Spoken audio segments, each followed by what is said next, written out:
Capítulo 7. Este es el camino de Palenque. Un mediodía de noviembre, era domingo por cierto, se detuvo un autobús en Ortiz. Algo extraño sospecharon los escasos habitantes del pueblo desde el amanecer, cuando presenciaron el estrepitoso despertar del coronel Cubillos. Los gritos desmedidos del jefe civil agrietaron la madrugada e hicieron cantar a los gallos antes de tiempo. Se escuchó un inusitado acento metálico de peinillas, 3 peinillas que yacían olvidadas en un rincón de la jefatura, y un más inusitado rastrillar de máuseres, 3 máuseres que nadie supo de dónde salieron. A las 6 de la mañana se hallaban los 2 desdichados que fungían de policías en Ortiz, de peinilla terciada y máuser en la diestra, montando guardia a la puerta de la jefatura. Cundieron el asombro y el miedo. El coronel Cubillos, hermético y huraño, no dejaba traslucir el motivo de sus belicosas precauciones. Inclusive los policías ignoraban la causa de aquel despertar con máuser y peinilla. Todo quedó a merced de las suposiciones, formuladas a media voz y a puertas cerradas. «Hay un alzamiento en Calabozo», fue el primer rumor. Nació en la vaquería de la señora Socorro, pasó por la escuela de la señorita Berenice, se detuvo en la casa parroquial y se desparramó luego, cabalgando en la voz de Ermelinda, de ruina en ruina, de corral en corral. Es Arévalo Cedeño que invadió por el Meta. Esta vez trae más gente que nunca y está atacando a San Fernando. Fue el segundo y más insistente rumor. Nació en la bodega de Epifanio, lo llevó Pericote a la casa de Panchito y de ahí enfiló hacia la iglesia para extenderse luego, en la voz mensajera de Ermelinda, de punta a punta del pueblo, corrigiendo su anterior confidencia. Pero el señor Cartaya pasó como al azar por el telégrafo, se enteró de la verdad y por él la conocieron Sebastián, Panchito y el cura Pernía. Los estudiantes de Caracas, presos desde hacía varias semanas en un campamento cercano a la capital, serían trasladados ese domingo a los trabajos forzados de Palenque. Ortiz estaba en el camino. Un telegrama con la noticia, recibido por el coronel Cubillos la noche anterior, determinaba su agitación de hoy. El autobús no solamente pasó por Ortiz, sino que se detuvo frente a la bodega de Epifanio. Era la primera parada desde la víspera, cuando salió de Guatire, mucho más allá de Caracas, con su cargamento de presos. Había atravesado en la noche y a gran velocidad las desiertas calles mudas de la capital. Tomó después el rumbo de los valles de Aragua, hasta caer en los llanos, dando tumbos, con el motor a toda marcha. El cortejo de automóviles familiares que intentó seguirlo había sido detenido en seco por los fusiles de un pelotón de soldados. Los estudiantes ignoraban la meta de aquel autobús amarillo que corría locamente con ellos adentro. Los soldados que los custodiaban, uno en cada extremo de los asientos, guardaban un estúpido silencio de piedra.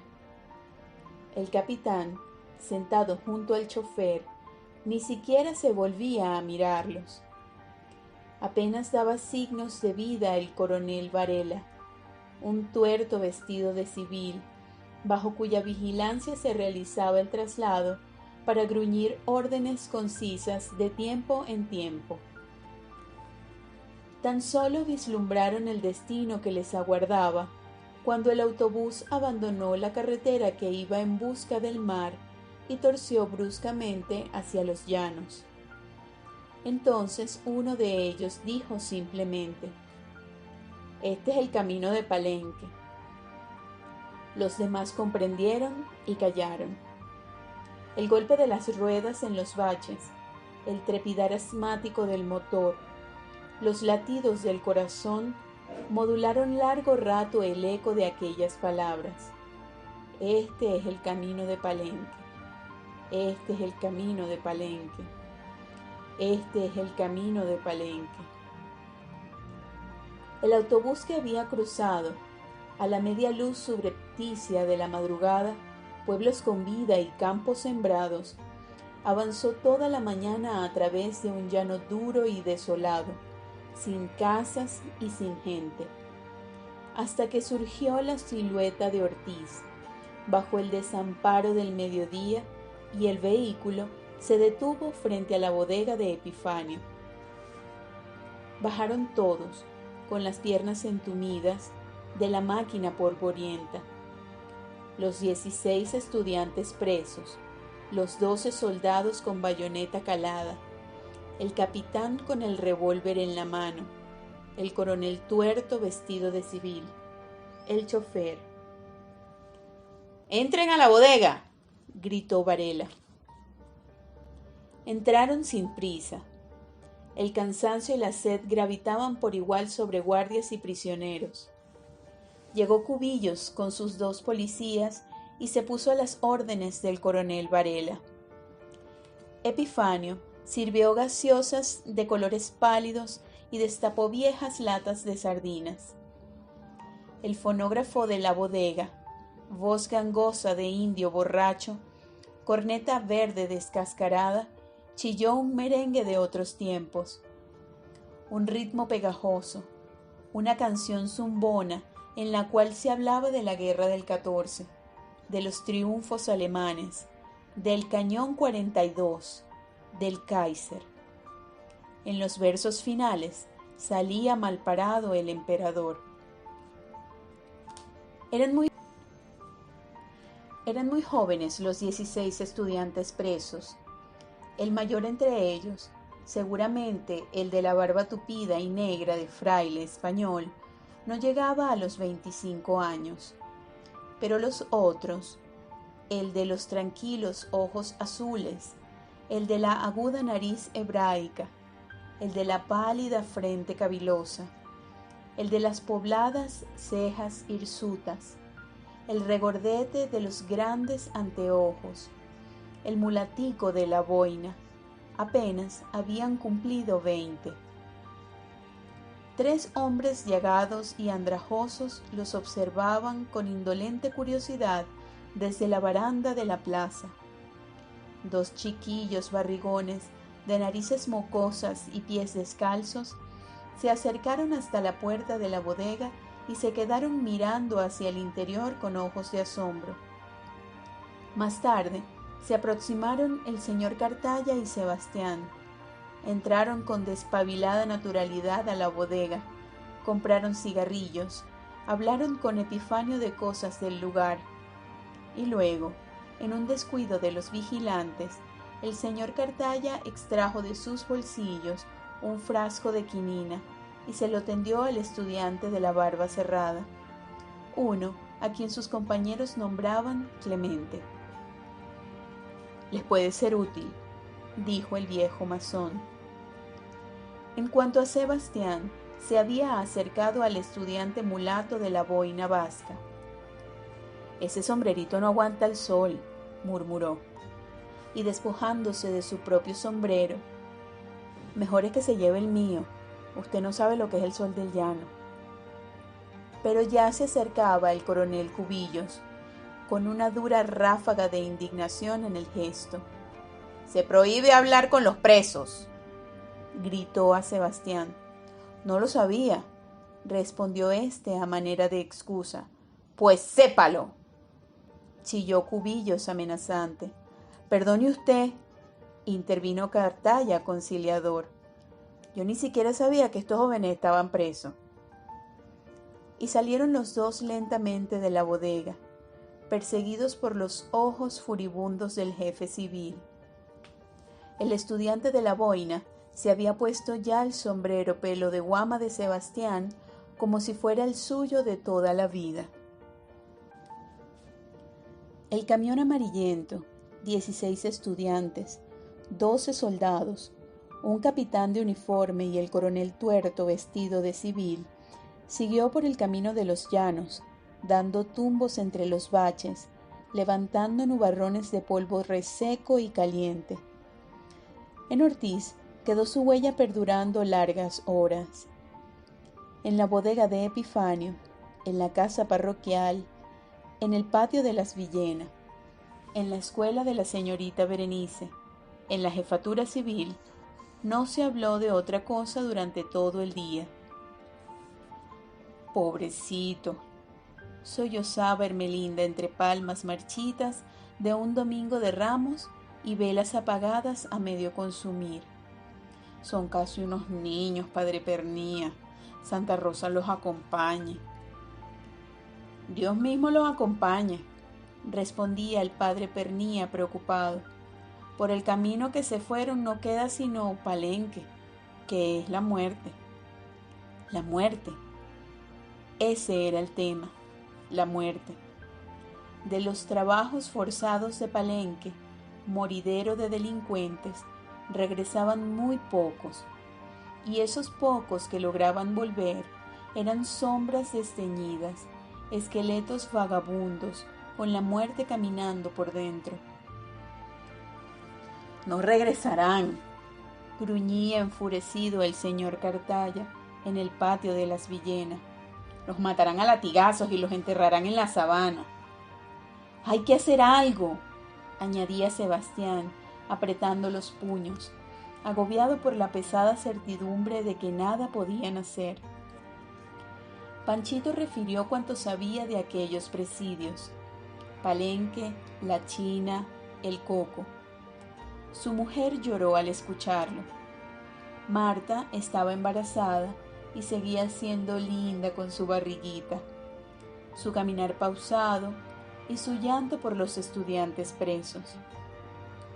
Los tiran a dormir en el suelo, les remachan grilletes en los pies, los sacan a trabajar desde la madrugada, les caen a latigazos si intentan descansar, los matan de hambre, les pega el paludismo, los revienta el sol, enumeraba Panchito implacablemente.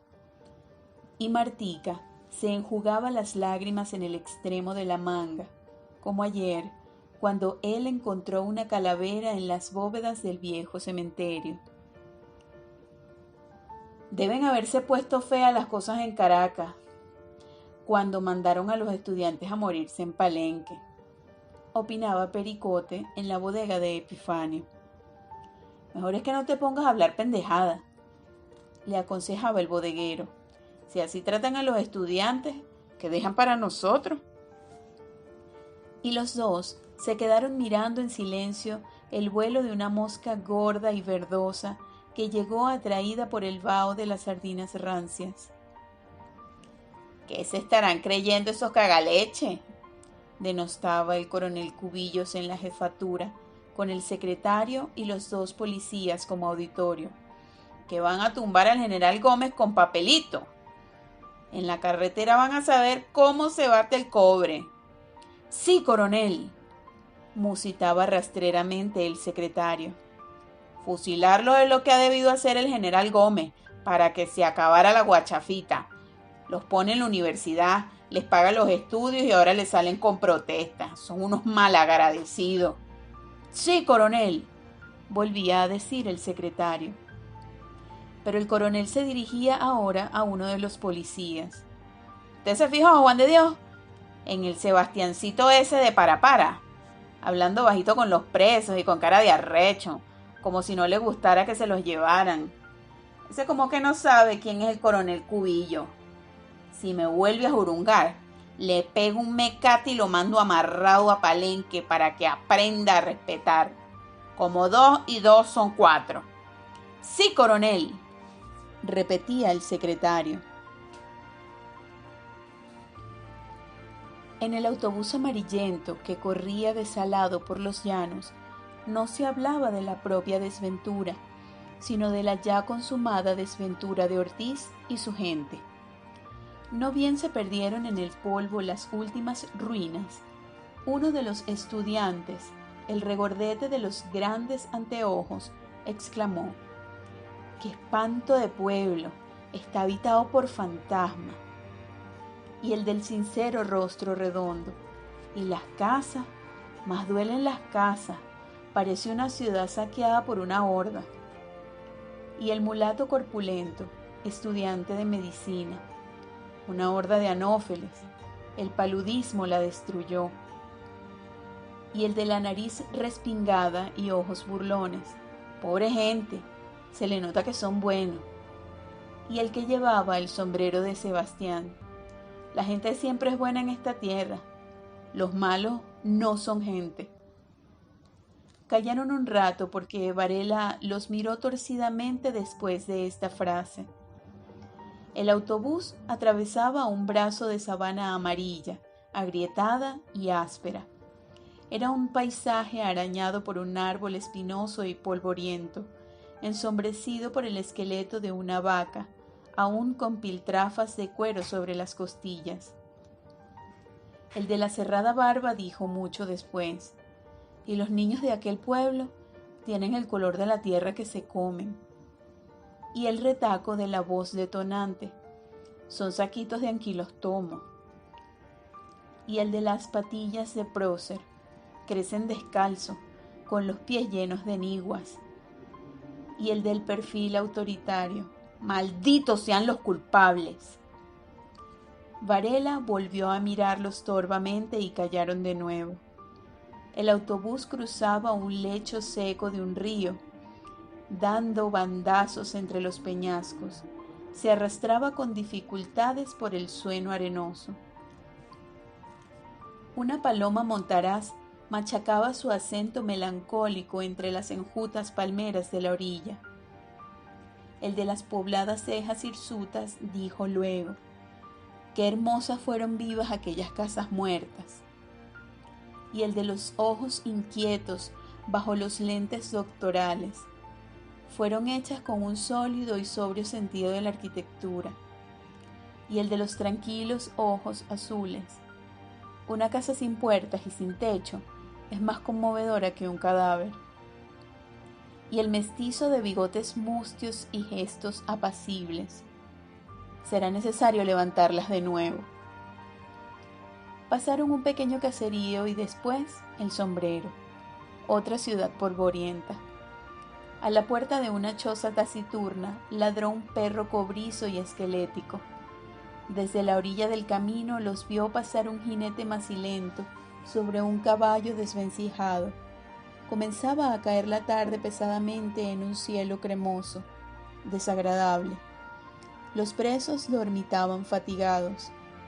El de la negra mirada incisiva dijo súbitamente: yo no vi las casas ni vi las ruinas, yo solo vi las llagas de los hombres. Y el de la pálida frente cavilosa: se están derrumbando como las casas, como el país en que nacimos. Y el de la aguda nariz hebraica: plurima mortis imago. Varela se sacudió, enardecido por el latinazo que estaba muy lejos de su entendimiento. ¡A callarse!, gritó con voz destemplada. Callaron esta vez largo trecho. La velocidad del autobús había disminuido considerablemente. Ahora iban, en lento rodar silencioso, al encuentro de la noche. Al ras del horizonte parpadeaban las primeras luces del presidio.